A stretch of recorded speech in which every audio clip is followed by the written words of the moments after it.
देखो, अब साइंस को समझने के लिए ये ज़रूरी है कि उसका कुछ प्रैक्टिकल किया जाए।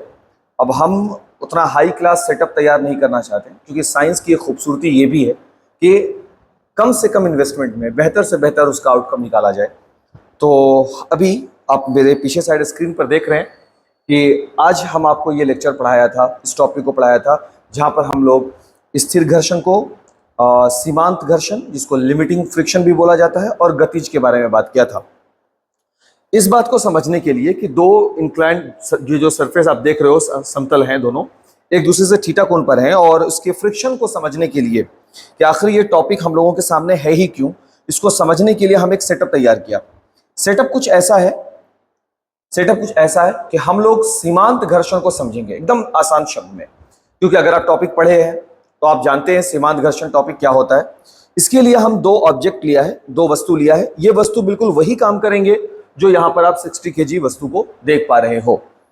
अब हम क्या करेंगे बाबू कि वस्तु को यहां पर रखते हुए, वस्तु को इस तरीके से रखते हुए हम धीरे धीरे वस्तु को, ये जो एंगल दिख रहा है सामने स्क्रीन पर आपको दिख रहा होगा, जिस तरीके से हम इसे इस प्रकार से उठाएंगे तो आप सामने में इस तरफ आप इसके एंगल को देखिएगा कि एंगल कितना बनता है, और उस एंगल पर आप इस वस्तु को खिसकने को हो जाएगी। उस पॉइंट को आप नोट कीजिएगा, क्योंकि वही इसका सीमांत घर्षण होता है। जब हम इस वस्तु को उठाना शुरू किया, अलग अलग एंगल पर आप देखेंगे, और इस बात का भी ख्याल रखेंगे कि हाथ वाइब्रेट ज्यादा ना करे, और एकदम इत्मीनान से धीरे धीरे थीटा को या देखिए, ये वो पॉइंट मिला हमको अप्रॉक्स, जिसको आप देख लिए होंगे स्क्रीन पर सामने, क्योंकि हम इस तरफ से नहीं देख पा रहे हैं, वो आपकी जिम्मेवारी है, आप नोट करेंगे। वो पॉइंट थीटा है, एंगल है, ठीक है। अब हम दूसरी वस्तु को उसी सरफेस पर रखेंगे, उसी सरफेस पर, और धीरे धीरे करके फिर से वैसे ही एंगल को मूव करेंगे।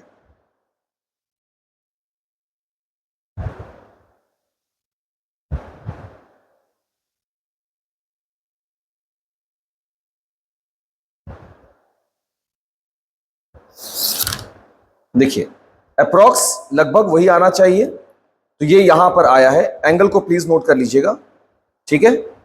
और अब हम लोग इस पर आगे चर्चा करते हैं।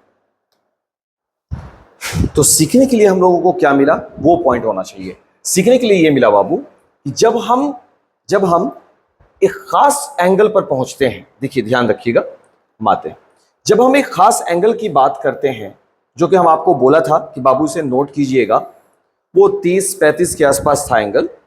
उस खास एंगल पर ये जो भी सरफेस रहा हो, उस पर पहली वस्तु ऑब्जेक्ट 1 और फिर दूसरी वस्तु जिसका नाम ऑब्जेक्ट 2 है, दोनों वस्तु ऑलमोस्ट इक्वल एंगल बनाते हुए, कुछ हाथ के वाइब्रेशन वगैरह को, फैन चल रहा है तो इन सब चीजों को इग्नोर करते हुए हम देखते हैं कि एक तरह के एंगल पर ही ये गिर जाती है, एक तरह का एंगल बनाते हुए ही गिर जाती है। यानी जब वो अपने सीमांत घर्षण किसे कह रहे थे बाबू, जब वस्तु को आगे की ओर जाना है तो उसके विपरीत जो फोर्स लगता है F, है ना, वो F को तोड़ देती है, F को क्रॉस करके वो आगे की ओर बढ़ती है, उसको सीमांत घर्षण बोला गया था। उसको तोड़ने के लिए जो थीटा चाहिए उसको, वो थीटा भी हम लोग डिपेंड किया, वो थीटा भी हम लोग निकाला। और बाबू वो थीटा इस बात पर भी डिपेंड करेगा, वो जो थीटा आ रहा है ना, वो म्यू के रूप में निकलता है, F/R, घर्षण गुणांक का फैक्टर बनाता है वो, और वो वैल्यू जो है वो F/R जो है, जिसको हम म्यू के नाम से जानते हैं, वो सरफेस पर भी डिपेंड करता है कि सतह कैसी है। जैसे इस सतह पर किए थे, अगर हम इस सतह पर वो वही प्रैक्टिकल दोबारा से करें तो ये देखो, ये ज्यादा फ्रिक्शन तैयार करेगा, क्योंकि ये उतना ज्यादा चिकना सतह नहीं है, तो यहां पर फ्रिक्शन ज्यादा तैयार होगा और इस वजह से एंगल का मान बढ़ेगा। अब सवाल ये कि सर आप ये टॉपिक क्यों पढ़ाए, इस टॉपिक को क्या सिर्फ सिलेबस के नजरिए से लिया जाए? बिल्कुल भी नहीं बाबू। जब हम कोई वस्तु को इस प्रकार से उठाते हैं तो वस्तु का mg नीचे की ओर लग रहा होता है और वजन ज्यादा महसूस होता है। तो अगर हम उस वस्तु को किसी ऊंचाई वाले सतह पर जाकर रखना चाहते हैं तो वस्तु को ऐसे उठाने से बेहतर है कि वस्तु को इस पर रोल करते हुए लेकर जाए, है ना। मान लो यहां पर इसमें डालना है वस्तु को, तो एक इस तरह से एक पटरा लगा दिया और वस्तु को आप इस प्रकार से खींचोगे, तब जो बल लग रहा होगा वो बल कम महसूस होता है। वो बल कम लगता है। और साइंस का यही काम है कि आपके काम को आसान बनाया जाए। क्लियर? अगर आपको लगता है बाबू कि किस तरीके से, अगर आपको लग रहा है बाबू कि यहाँ पर बंटवारा कैसे हो रहा है mg का, अगर आपको वो समझना है तो आप वो भी समझ सकते हैं यार। सब कुछ हो सकता है अगर समझने की थोड़ी सी भी कोशिश की जाए। और मेरे ख्याल से आप लोग ठीक ठाक तरीके से पढ़ते हैं, तो आप लोग ये कोशिश तो कर ही सकते हैं। ये ऑब्जेक्ट है बाबू, है ना? इस ऑब्जेक्ट को रख देते हैं, ठीक है? अब ध्यान से समझोगे तो हम टॉपिक को समझाने का भी कोशिश कर सकते हैं। कर सकते इसलिए बोल रहे हैं क्योंकि हम तो समझाएंगे ही, बट आपका मन होगा समझने का तब ना बाबू। वस्तु का अगर द्रव्यमान m है तो mg कहाँ काम करेगा बाबू? नीचे की ओर। क्या ये बात आपको पता है? बिल्कुल सर, हमको पता है कि m इंटू जी कहाँ जाता है बाबू? नीचे की ओर। ठीक। वस्तु को स्थिर रखने के लिए एक घटक तो और तैयार करना पड़ेगा। वस्तु स्थिर कैसे रहेगी? तो वस्तु को स्थिर रखने के लिए वस्तु अपने द्रव्यमान के बराबर, अब द्रव्यमान तो नहीं बोल रहे हैं, तो वस्तु अपने भार के बराबर एक सतह पर लंब खींचेगी, सतह पर बल लगाएगी नीचे की ओर। और जैसे ही नीचे की ओर लगाएगी तो जो सतह है वो उतने ही बराबर में परिमाण में फोर्स कहां लगाएगी बाबू? सतह के लंबवत ऊपर की ओर। इसे बोला जाता है अभिलंब प्रतिक्रिया बल, ऊपर की ओर। और ये जो नीचे की ओर लग रहा होता है बाबू, इसको आर के विपरीत मानो या इसको इसके विपरीत मानो, एक ही बात है। mg जो है वो नीचे की ओर लग रहा है, ये वजन, ये भार लेकर के आता है, क्योंकि ये m जो है वो द्रव्यमान होता है ना? स्मॉल g जो होता है वो गुरुत्वीय त्वरण होता है। ठीक है बात। अब यहां पर जो एंगल फॉर्म किया बाबू वो थीटा है, ठीक? और mg जो भार है, भार के एक नहीं बल्कि दो घटक बनेंगे।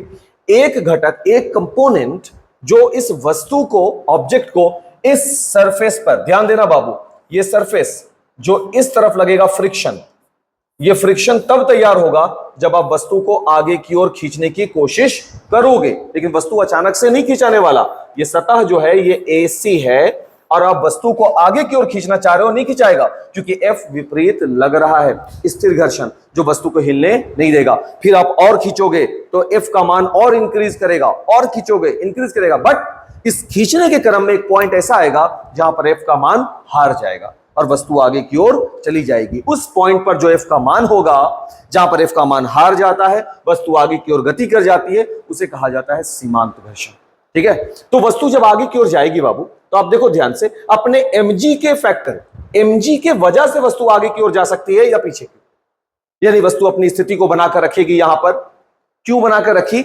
इसके वजह से ये और ये बना, उसी के विपरीत में ये बना, यानी वस्तु इस सतह AC पर बल लगाई नीचे की ओर, तो उसी प्रकार से सतह भी लगाया ऊपर की ओर, क्रिया के विपरीत प्रतिक्रिया वाला लॉजिक, ताकि कोई भी वस्तु अपने जड़त्व की स्थिति में, स्थिर वाली स्थिति में, विराम के जड़त्व में रह रही हो।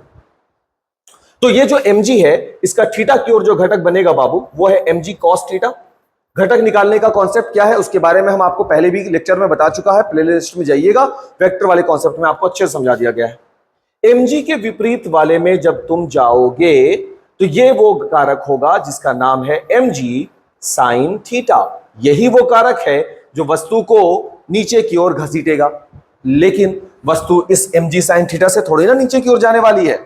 वस्तु अगर mg sin थीटा से नीचे की ओर जाने की कोशिश, थीटा कौन? वही थीटा जो थोड़ा देर पहले हम प्रैक्टिकल में आपको बता रहे थे, ये वही थीटा हुआ। हम आपको सबसे पहले थीटा ही निकालने के लिए बताए। और थीटा किसके वजह से निकलता है? सर थीटा डिपेंड करता है कि सरफेस कैसा है। अगर देखो कितना बेसिक बात है, अगर थीटा आया सर, थीटा ही नहीं पता है तो फिर आपका पूरा का पूरा डेरिवेशन बेकार है कि क्या कर रहे हो, क्यों कर रहे हो, है ना? इसके बाद ये जो mg sin थीटा है नीचे की ओर आता हुआ कारक, ये बाकी लोगों के लिए है कि mg sin थीटा से वस्तु नीचे आ गई। साइंस वाले लोगों के लिए नहीं है। साइंस वाले लोग जानते हैं कि mg sin थीटा में विपरीत में एक बल लग रहा है जिसका नाम क्या है बाबू? F। वो F रोकेगा, वो F ताकत को कम करेगा, तो F के वैल्यू को निकालना पड़ेगा। तो F का वैल्यू तब निकलेगा जब आपके सर ने आपको घर्षण का नियम पढ़ाया होगा कि घर्षण का नियम कहता है F प्रोपोर्शन R। और जब इस प्रोपोर्शन को हटाओगे तो घर्षण का गुणांक आएगा जिसका नाम है म्यू, और म्यू इज इक्वल होता है F अपॉन R। यही होता है बाबू एफ अपॉन आर, म्यू घर्षण गुणांक, जो डिपेंड करता है कि सतह कैसी है। और इसलिए बाबू कि अगर आप एफ निकालना चाहोगे तो म्यू को यानी घर्षण गुणांक को आर से गुना करना पड़ेगा।